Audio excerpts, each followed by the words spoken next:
Welcome to Silver Pros, sponsored by Hero Bullion. I'm your host, Silver Dragons, and I'm joined by my co-host, Yankee Stacking. How are you doing, Yankee?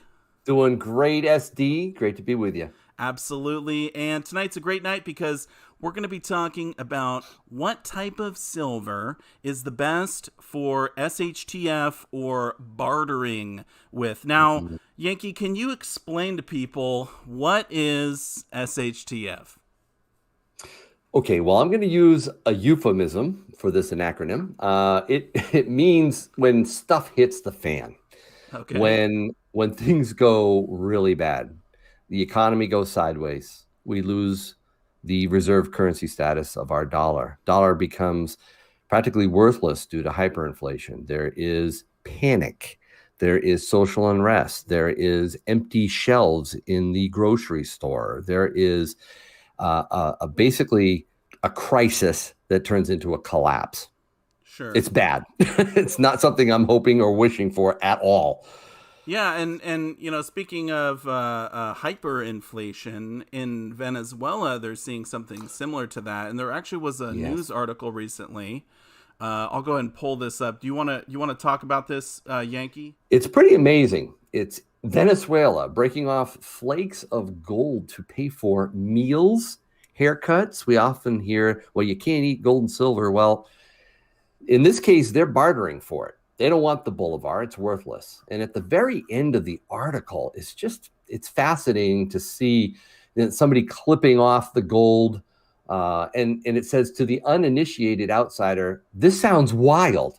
How can authenticity and weight possibly be determined with a mere glance from someone untrained in the ways of mineralogy? But gold people say, well, you just feel it.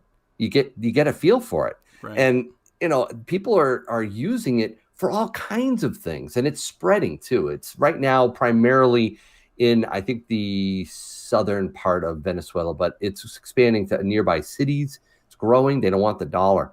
If we ever have a collapse due to a whole host of possibilities, I know this is hard for people to wrap their minds around, but we could be in a similar circumstance. And it is interesting too that they're using gold and they're having to have such small fractional I pieces of know. gold, literally flakes of gold, to barter with, when Yep. you could be using something like silver, because silver obviously the value is significantly less than gold. Well, if you look at the ratio right now, it's Yeah. around 72 to 1, and so Yep. it's much easier to barter with silver, which is basically what we're talking about today. Right. It's less dense in terms of its value, right? So you can have fractional gold and try to barter with this. A full ounce, that's a tough thing to do. Even this might be challenging in terms of, I mean, it would have to be a higher denomination barter, something really big. But when it comes to silver, I think there's the flexibility is so much better. By the way, in Venezuela, just for context here, SD, they went off the gold standard back in 1930. They took out the silver from their coinage in 1936. Wow. It's like that's roughly 30 years before we did. So there's a lot less silver coinage in circulation down there in Venezuela, or they just didn't have as much silver as Yeah. we did, right? We minted a pile of it. So yeah, some of it's been melted down, but we here in the United States, I think, would really be able to leverage the flexibility of silver in this kind of scenario. Right. And if you're doing smaller barters, then obviously you could get a lot more fractional with something like a silver dime, Yep. which is what we'll be Oh, talking about. dimes, So quarters. I Yeah. I want to ask you here, Yankee, Mm. out the gate, and I'll answer this too. Have you ever bartered with silver before yourself? Have you ever done it? I attempted to. I did. A couple years ago, I even did a video on it. I tried to buy a pound of coffee with an American Silver Eagle. I videoed it. I went in. Now, these people behind the counter had no clue what this was, and I didn't know them, so they were strangers. Okay, and not up to snuff on what silver in gold are. So it didn't go well. They said, no, sorry. Even though I think it was worth more than the coffee, but whatever. Wow. That's really been the only time I have tried doing it because I really don't want to barter my silver away. That was just a social experiment. And at the time, obviously, we weren't in SHTF. The world was not Good point. ending. So, Yes. well, I'll say for me, yes, I have bartered with silver before. I've actually done it a few times. And some of the types of silver that I bartered with are what I would recommend for anyone to barter with. And we are going to cover the best types and the worst types as well. But I'll just say, Yeah, tell me what those barters were. yeah, so one of my barters I did was with a local turkey farmer, and he was happy to accept silver. And so we were able to come to a valuation. And the way that we actually decided on the price of the silver was based on market value.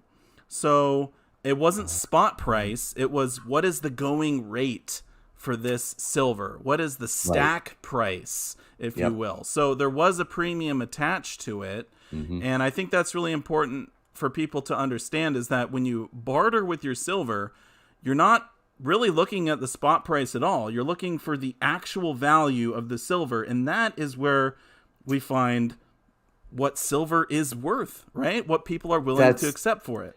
That is so important. In this scenario, the paper price of silver, spot price, won't matter nearly as much.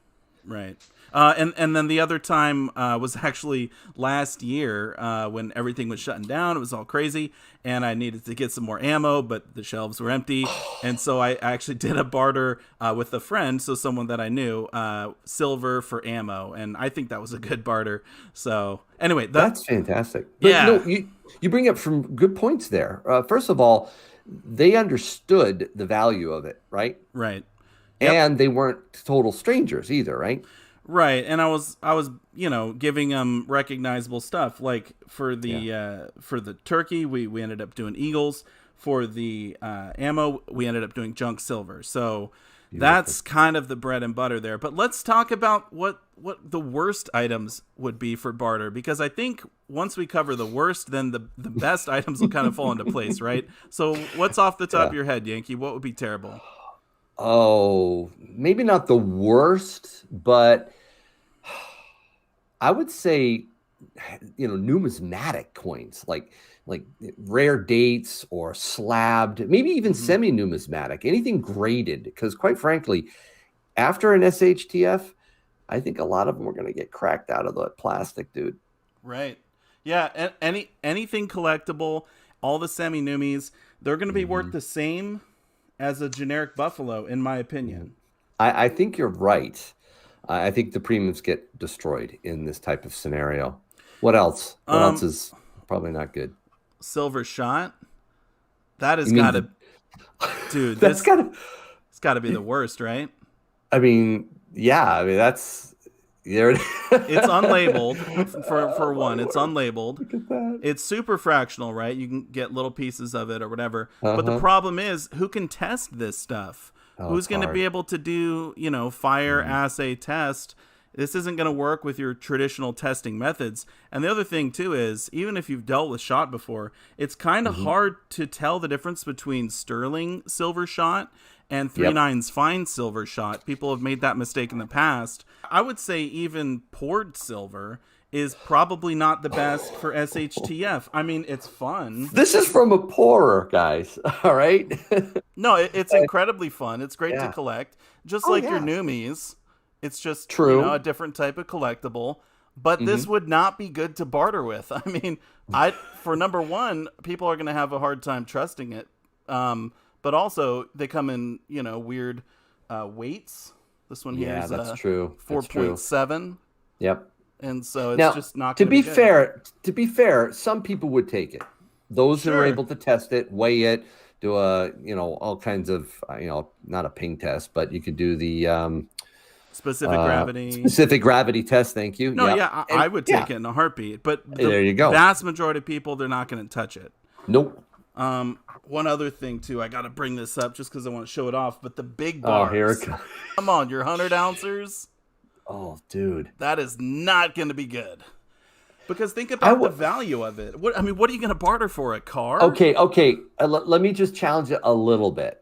Not all bars are created equal. Some, like a Johnson Matthey or an Engelhard, might eventually be okay to barter, especially if it's smaller. Sure. But when it's that big, you're running into the challenge with gold, right? Yeah.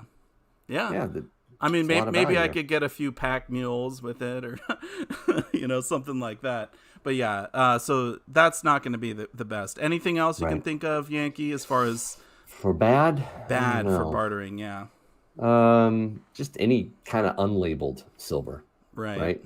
Yeah, no, Yep. absolutely. Blanks, planchets, stuff Yep. like Yep. that. It's not going to be good. Hmm. People want Hmm. to have that label on there. They want to know that it says three Right. nines fine, etc. So I guess this is a good time to talk about what would be the best types of silver for barter. So what would be your number one, Yankee? I think it's right here. Junk at the bottom here. These quarters. I got some half dollars, and my favorite, dimes. I think that's Yes. probably my number one when it comes to barter silver. Yep. I would Yep. agree. Dimes are my favorite. In fact, that is what I used when I bartered for the ammo. It was There you mercury dimes, and that is one thing I will say is that people are probably more willing to take a mercury dime because they don't even have to look at the date. They know Right. right away it's silver. They know the value. Now, there's more wear on these. We're not going to get too far into that topic, but definitely less silver in some of the older ones tends to be if it's been circulated more. But you're right. You just look at it. Yeah, it's legit. I think I showed you this before, SD, but just let me say, like long time ago, it was a lot cheaper. This is back in 1981. I still have my receipt when I was a 15-year-old kid buying silver dimes. 9 to 1, $9 face, $7.50 face in the early 80s. And my dad loved dimes. He got me onto silver dimes. He said that's what's going to be probably the most barter efficient. That's I have incredible. never forgotten that to this day. And what other types would be good? I think it probably goes without saying eagles. Those are going to be, I mean, Yeah, maybe yeah, not. Maybe the king, yeah. maybe not. What do you think? I mean, Eagles, maples are probably two of my favorite, but they're government minted bullion. They're sovereign silver. Right? absolutely. Absolutely. And speaking of sovereign silver, the cheapest right now that I was able to find was actually the Britannias.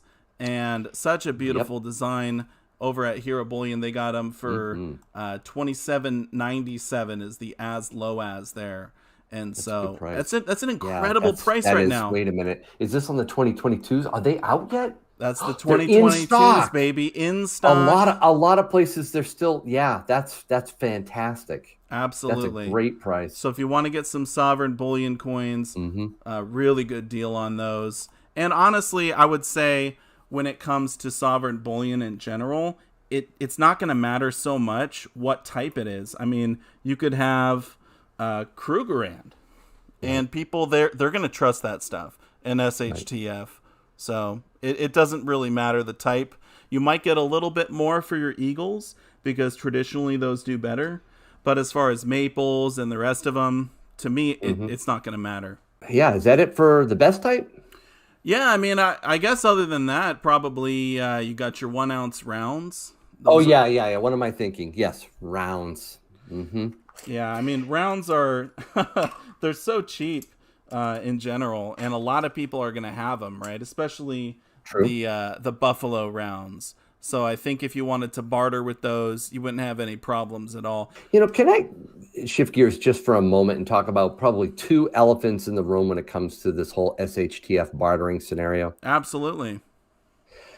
The first thing that I hear is that, wait a minute, no one is going to want your silver when they're starving. They're going to want food, shelter, protection. They're going to want other supplies. What are you talking about? And I think it's important that we clarify this. I believe that the very first thing that will occur is barter with supplies, goods for goods. So I have eggs, I need a hammer, we make the exchange, or whatever it is that people are after. That becomes untenable at some point. People are not going to want to walk around with a chicken eggs looking for someone who wants eggs that has a hammer. Eventually, this is the whole reason we have currency. Eventually, after the initial SHTF, currency will come back, but there won't be a trust in the currency, the dollar. That is the SHTF scenario that I'm planning for. It's a really, probably more correctly said, a post SHTF scenario. The rebuilding. The rebuilding. There will be, and I believe this has been money in the past, gold and silver. I think it's going to be again. I think the roundness of a coin, we're hardwired to see that as real money. And there will be barter eventually with this stuff. The second thing that I hear a lot is that no one's going to understand this is silver, Yankee. Oh, not true. This is not. No, I think you touched on it earlier. The education. Right. It's going to happen. It's happened in Venezuela. It's happened in other places. Initially, they don't know. Just like going to the coffee shop, they didn't know what the American Silver Eagle was. But when they're looking for food and people are exchanging this stuff, they're going to learn to look at the side of a Benji, or better yet, the side of a Kennedy. They're going to know what the date is. They're going to look at this and go, okay, yeah, now I understand. So I think that's the other thing. The education piece is going to eventually occur. Yeah, and I think the other thing too with SHTF, is it ever going to happen in our lifetimes? One thing I like to say, and I know a lot of people out there have this motto as well, you got to prepare for the worst and hope for the best. So you have to prepare, right? And that's what prepping is. So I'm going to ask you, Yankee, point blank, do you think we will have SHTF in our lifetimes? And if you have to say, how likely do you think it is? What's your opinion? Well, I think we have a 1 in 3 chance of seeing this scenario play out. Wow. I know. I hope I'm wrong. Like you said, I'm praying literally and figuratively that it won't happen. But this is insurance. This is something that I feel is very important for people to do at some level, right? And it's not the only thing. I do a whole prepping series on my channel, and I tell people this is not the first thing to prep. Right. You prep food, you prep water, you prep heat, you prep electricity, you prep, ammo, supplies, all the other things that are critical to prep for. But this, from a currency standpoint, I believe is very important to do as well. And, I will say, too, I know there's a lot of people out there who are just silver stackers. I look at myself as a collector. I like to buy the collectible stuff and have fun with it. But deep down, I'm a silver stacker. And even if you're not a prepper, like I don't consider myself a prepper, but you should still have some of these different types of silver that would be good for barter if you ever need to use them. So the junk silver, the 1 ounce stuff, don't just have your stack be all 100 ounce bars. You got to diversify your stack. So there you go. Can I put you on the spot? I said 33% chance. Okay. What's your take? Are you as pessimistic as I am? Oh my goodness. It seems like it is possible. I would say there is some chance. If I had to give it a percentage, my goodness, I'd probably say 10 to 20%. Okay. I mean, I don't really foresee it happening, but it definitely is possible. It's something that is on my mind, and I am preparing for it. Hopefully it never happens, but I'm preparing for it. Good for you. So I think that was a great discussion. I hope everyone enjoyed listening today. And we'll see you next time on Silver Pros. Stack like a pro.